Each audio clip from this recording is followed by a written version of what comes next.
So I was like 3 years old when England last actually reached a semi-final in the World Cup, and therefore I was non-existent when we actually won the World Cup back in 1966. It is just all history stuff that I don't really know. It is basically irrelevant, and I am about the same age of all the players out there in the current England squad out on the pitch fighting for that place in the semi-finals, which they achieved today, making that today therefore irrelevant for the likes of me and the other young guys out there. This is a massive game of footy, a chance for England to more or less go into what we know as the unknown territory and the unknown parts of the World Cup. Let's go deep, guys, because if there's any chance that England can actually win a World Cup, it is now, right? I mean, all the other big guns are gone. They're out. The other big guns are goners. Spain, out. Brazil, out. Germany, out. They're gone. Portugal, gone.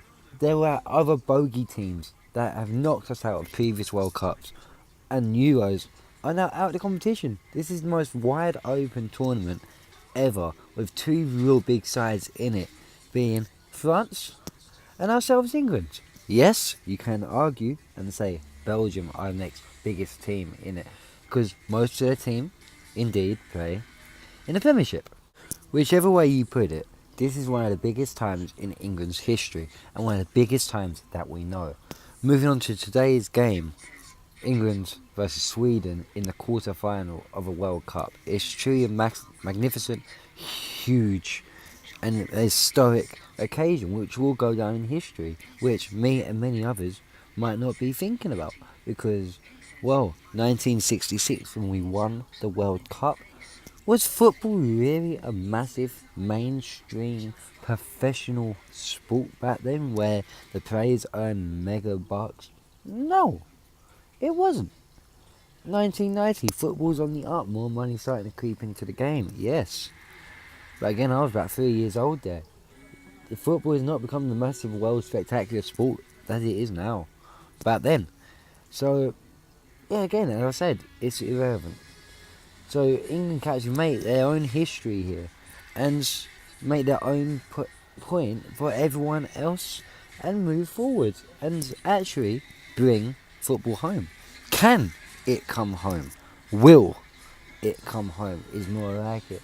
This is a young team who is playing, who had no expectations. No one thought we was going to get out of the group stage, even though it was one of the easiest groups on the record.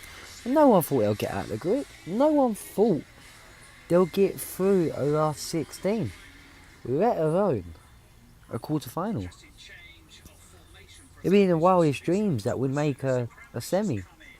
And it'd be even in the more wildest dreams if we make a final, right? But now we let the current talk and actually speak for itself as we move on and actually progress through this World Cup, which is fantastic. And as we get ready to now talk about the progress of the game and actually a review on the game. So let's do this. Game started off quite well for England, I believe. I think we had a lot of the ball, which we had most of the game anyway. We held great possession, kept the ball, we knocked it around, played smart, and actually played our own brand of footy. Tried to come onto the attack, not much happening. To be honest, when I say that, Raheem Sterling, all the stuff that's happening in the media and stuff talking about him, I think I don't know what's going on, but he needs to start sorting something out. And I want him to have a good game. We need him to have a good game. I want to make sure that he's not just getting the bad press that he's getting. I want people to be talking about him for positives. He had 3 cracking chances today and did not convert any, which is absolutely terrible and bad for his own confidence and his own self-esteem. I believe Southgate will actually keep him on going into the semis, but he needs to really start bucking up his ideas. We had goals today coming not from Harry Kane, surprisingly. Out of everyone who was saying Harry Kane's bound to score, he did not score. Instead, we had a goal from another Harry Maguire. Harry Maguire headed home a fantastic goal from another set piece, something that has worked spectacularly well for England and has been basically a World Cup built on a set piece, really. He headed a goal home from a corner kick, putting us up 1-0 in the first half. Played through the rest of the game again with the cracking attempts. A couple of howlers again, as I said, from Raheem Sterling and many other attempts. Really, if I wanted to go be critical, we should have really won that game by a lot more goals. I'm saying about 5. But it's a win. The win is the most important thing. You go out, you play for a win. Now, we're not going to matter on the score or have the expectations there. The win is a win and we're moving on, guys. It's a World Cup semi-final. Come on, how many times you can make this? We don't. And we never have. Not really. Not in the main professional era. So it's a massive opportunity. Came out in the second half. Again, I was hoping that we don't do what we have done in the past games. We don't sit back and hold a lead and try and see the game out. Which we did actually do for little bits and through a lot of areas. But then we started to turn up the heat. We got hungry again. We see how Sweden, when they had the odd part of the ball, had a shot at goal. Jordan Pickford, one of the most magnificent games in goal that I have seen. So making huge, massive saves on very long and hard shots at goal, putting a very good goalkeeping effort in, and actually keeping his first clean sheet of this tournament, which is absolutely massive. It builds his confidence, mainly, especially after that penalty shootout victory that he more or less led us to. Well, not to mention the cheat bottle that he had sitting in the goal, but everyone's got to have a little cheat bottle. You got to, it's make sure it's good homework. That goalkeeper knows what they're doing. Moving on from that, anyway, he's had a couple of close saves and really did keep us in the game. I'm going to say he's a man of the match performance. Can't doubt that, really. He held us in that game after a lot of dangerous Sweden attacks. We then got a second goal by way of Dele Alli from a beautiful cross into the box. And again, another header, headed it home back in the goal. And put us up 2-0, which we actually then went on to win the game 2-0. Again, we played some good footy today. We held the ball well.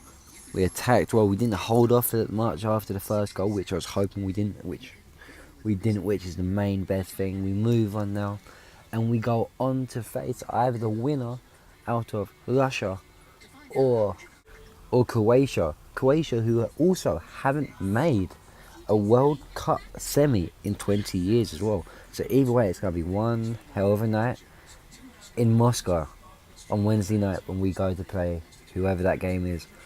Perfectly, I would like us to get Russia, because the central part of Russia, the capital, as we play the host, can you imagine the scenes?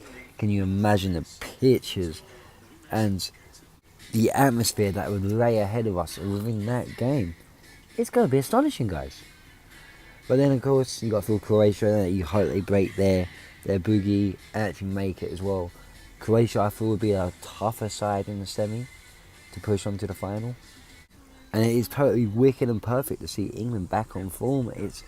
It brings the nation back in love with football again. The nation that was falling out of love with football after the huge embarrassment 2 years ago in the Euros, where we crashed out in the first knockout game against no other than Iceland, who didn't go on to have a bad tournament, admittedly.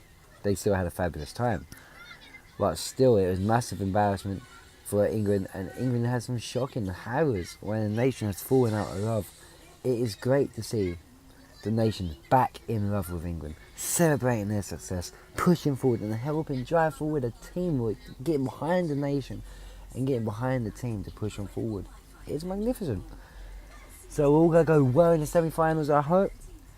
It's going to be one excellent and fun night. Again, it's on a Wednesday night. Hopefully it should be an earlier kick-off. Give me a second. Yeah, it's a later kick-off. It's a late kick-off, so it's going to be an evening game at 7 o'clock in Moscow. Guys, it's going to be wicked. Don't forget, like and subscribe, and I'll see you all in the next video. Thank you for watching.